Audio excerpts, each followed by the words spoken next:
Hello, welcome to the One Life Church devotional series where we cover the entire Bible in 20 months. Well, today's chapters, we're on Numbers 32 and Matthew 23. Now, I am a sucker for a big river, and here I am on the banks of the Orange River, as you can hear from the big trucks behind me. This is the main road from Bloemfontein to Cape Town. I don't know if I'm allowed to be on this bridge, but it's a beautiful place, a beautiful river. Orange is the biggest river in our country. 2,200 kilometers, stretches from Lesotho, goes in a westerly direction through South Africa, empties into the Atlantic in Namibia. Now, there is an equally impressive river in the Middle East called the Jordan River. Now, the children of Israel had been wandering around the desert for about 40 years. They were this side of the Jordan. The other side of the Jordan River was waiting their inheritance. And there was great anticipation in the camp to go in and take what God had promised to them.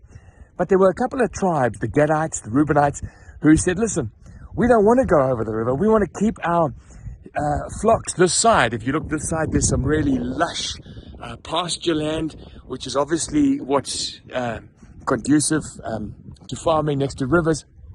And they said to Moses, we don't actually want to go over.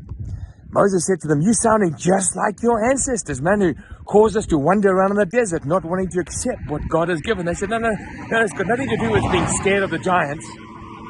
We just want this pasture land. Tell you what we'll do. We'll leave our wives and our children here.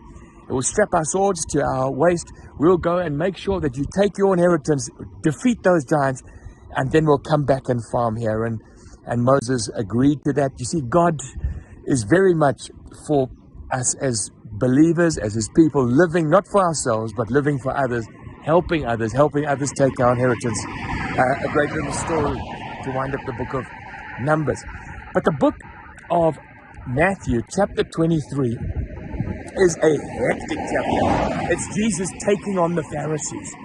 If you ever thought that Jesus was meek and mild, wander around the Middle East in a dress, with manicured nails, you better read Matthew 23. He calls them hypocrites, the Pharisees, the Sadducees, the religious rulers, on a number of occasions, more than 6 times. Then he calls them whitewashed tombs, you brood of vipers, you snakes, you blind guides, you blind fools. I mean, there's a lot of name calling going on there, and you think to yourself, what is it that Jesus has got against them? Well, on a number of occasions, he makes it very clear. He says the biggest problem is that they don't go into the kingdom of heaven themselves, and they are stopping others going in.